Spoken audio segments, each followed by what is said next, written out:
जनाब इंजीनियर आफ्ताब अहमद साहब हैं पार्टी के जनरल सेक्रेटरी। मैं अख्तरुल ईमान, जनाब Adil Hasan advocate, youth president और नेशनल स्पोक्समैन भाई रंजीत राणा साहब स्टेट सेक्रेटरी एमआईएम यहाँ पर मौजूद हैं। प्रेस के बंधुओं, हमने असल आप लोगों को आज दावत इस बात के लिए दी है कि नीतीश कुमार जी जो आपने वादा किया था कि हम कम्युनिज्म को, करप्शन को और क्राइम को बढ़ने नहीं देंगे, लेकिन नीतीश कुमार के राज में आज क्राइम के इंतहा माने आसमान पर पहुंचा हुआ है। करप्शन की तो गंगा बह रही है। अभी हालिया घटना है, इस किस्म की घटनाएं बीजेपी शासित राज्यों में अकलियतों को डराने और धमकाने के लिए मुसलमानों को और मुसलमानों की गर्दन कटवा कर कहीं न कहीं से कम्युनल वोट को एकजुट करने के लिए बीजेपी के राज्य में होती है। लेकिन अभी की घटना है 3 दिन पहले की, जो अभी जाकिर कुरैशी की निर्मम हत्या कर दी गई है वो छपरा में, और वो हत्या कर दी गई है 8-10 की भीड़ ने। और जो जटीला नौजवान है और ये समझकर कि मुसलमान है बदन उठा के फिरता है, इसी बात पर उसकी निर्मम हत्या कर दी कि मॉब लिंचिंग कर दी।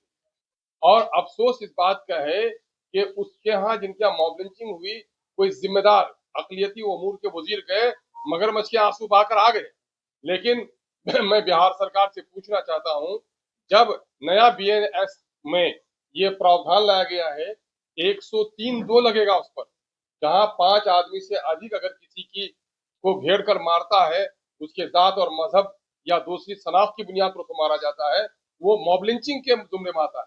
लेकिन वहां के एसपी ने हुकूमत के दबाव में या सरपसंदों का साथ देकर वहां पर 103(1) लगाया है, जो आमतौर पर मर्डर का केस है।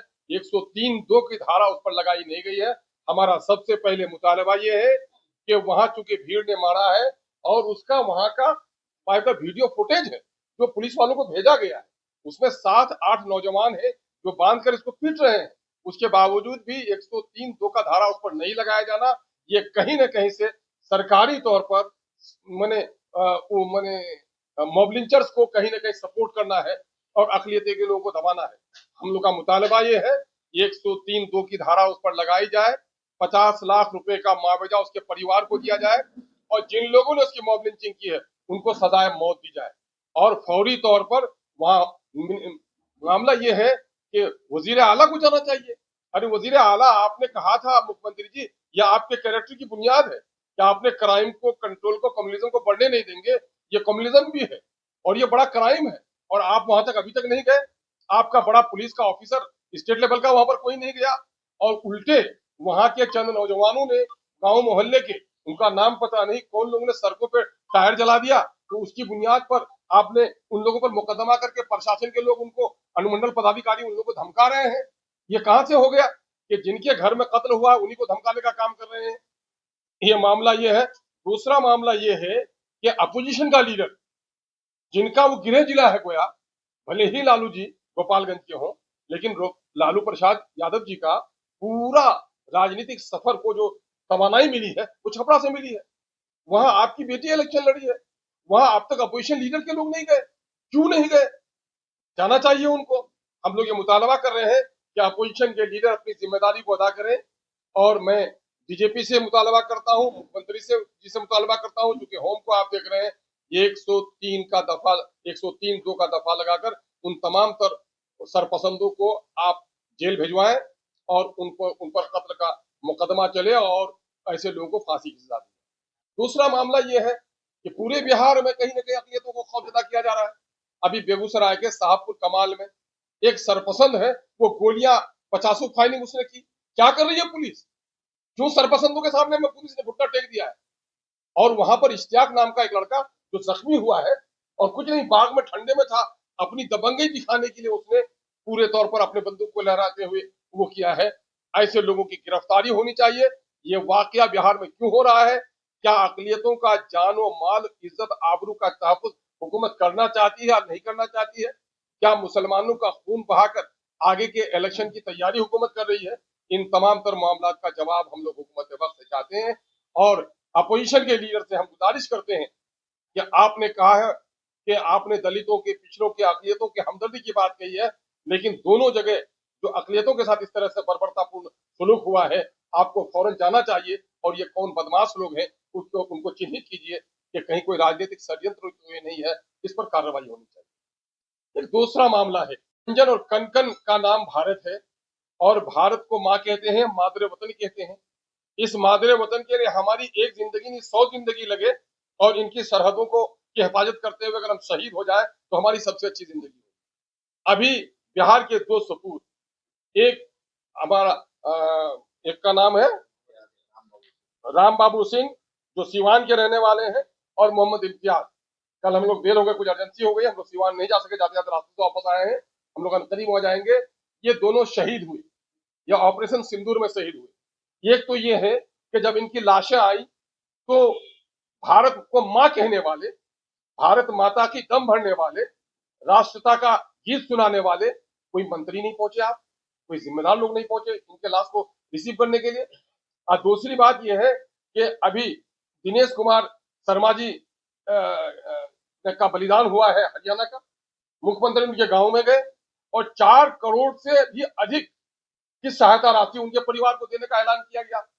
वहां के पार्क को शहीद दिनेश शर्मा के नाम से करने का ऐलान किया गया, उस गांव का नाम दिनेश शर्मा जी के नाम से करने की तजवीज रखी गई। और आप बिहार के मुख्यमंत्री जी हैं और आप कहते हैं कि साहब तो हम तो पीएम मटेरियल हैं। आज क्या हो गया है? अरे बिहार गरीब है, 4 करोड़ नहीं दे सकता, कम से कम 2 करोड़ का ऐलान कीजिए। एक तो लोगों के चिढ़ाने के बाद आप गए हैं उनके घर पर, आपने देखा भी कि गांव की गलियों की सड़कों का क्या हाल है वहां पर, और कम से कम 2 करोड़ का मुआवजा दोनों शहीद को, जिनकी खबरें अभी तक हम लोग को मिली है, राम बाबू और इम्तियाज खान के मोहम्मद इम्तियाज के परिवार को दिया जाए। और अभी जो खबरें मिली है कल तक, नवादा और नालंदा के भी 2 नौजवान हमारे शहीद हुए, इनके परिवारों को भी 2-2 करोड़ का मुआवजा दिया जाए। और शहीद का दर्जा, अब राम बाबू के बारे में कह रहे हैं कि वो डाक ले जा रहे थे। अरे वार पीरियड में कोई भी करता था, अगर हमारे फौज का कोई जूता भी सीता था, मारा गया हो तो वो शहीद है। शहीद की कल्पना क्या, दुश्मन की गोली से मारा जाए तब शहीद? दुश्मन का मुकाबला करने के लिए अगर कोई पहाड़ में दब जाए वो शहीद नहीं है? ये सारे लोग शहीद हैं, ये सारे लोगों का बलिदान हुआ है। इन लोगों के नाम से वीर चक्र भी दिया जाए मरणोपरांत, और ये हम लोगों का मुतालबा है। और हम ये भी कहना चाहते हैं कि माननीय नीतीश कुमार जी बिहार को किधर ले जाना चाह रहे हैं? बिहार में आज मीडिया के जरिए से मुसलमानों के खिलाफ, उनके मजहब के खिलाफ मीडिया के जरिए से, खासकर सोशल मीडिया के जरिए से अभद्र किस्म की टिप्पणियां की जा रही हैं। और आपका साइबर सेल कहां सो गया है? इससे कम्युनल हेट्रेड बढ़ रहा है और इसी का नतीजा है जो कुछ अभी हमको देखने के लिए आया है छपरा में, जो कुछ देखने के लिए आया शाहपुर कमाल बेगूसराय में। ऐसे लोगों पर आपकी पुलिस कोई कार्रवाई नहीं करती। माइनॉरिटी का कोई नौजवान से अगर गलती हो जाए तो फौरन पुलिस उसका पीछा कर लेती है, लेकिन माइनॉरिटी, अदर देन माइनॉरिटी के लोग अगर इस तरह का करते हैं तो आखिर उस पर क्यों कार्रवाई नहीं होती है? मैं माइनॉरिटी नॉन माइनॉरिटी की बात नहीं करता, मैं इस देश में रहने वाला हर नागरिक समान है। सब जहर पिएगा तो सब मरेगा, आग में हाथ डालेगा तो सबके हाथ जलेंगे। तो कानून का व्यवहार भी सबके साथ एक होना चाहिए। और जो ये कम्युनल हेट्रेड बढ़ा रहे हैं, जो यही असल बारूद डालते हैं, उसके बाद कोई इसमें माचिस लगाता है, तो आप तो बारूद फैलाने वाले को कुछ भी नहीं करते। इसलिए बिहार में अगर अमन अमान रहना चाहते हैं, ये महावीर की धरती है, ये बौद्ध की धरती है, ये सूफी मुनेर की धरती है। और बिहार हमेशा समाजवाद का नारा और शांति का नारा दिया है ना, जहां अशोक के शांति के स्तूप है अभी भी, और वहां इस तरह की नफरत फैलाई जा रही है, तो इस पर फौरन आप कार्रवाई करें। सोते हुए को जगाना हमारा जरूरी है। गाफिल है मुख्यमंत्री, उसको हम जगाना चाहते हैं कि गफलत से बेदार हुई और बिहार को जलाकर खाक करना चाह रहे हैं। और आप अपनी राजनीतिक आखिरी पारी खेल रहे हैं। अंत भला तो सब भला, अगर अंत के दिनों में बिहार को आप नहीं बचा सके तो तारीख आपको सही लफ्जों से, सही शब्दों से कभी याद नहीं। बहरहाल आज की इस खबर में बस इतना ही। आगे की खबरों के लिए बने रहें हमारे साथ। आपको ये वीडियो पसंद आया हो तो कृपया इसे लाइक करें और हमारे चैनल को सब्सक्राइब करना ना भूलें।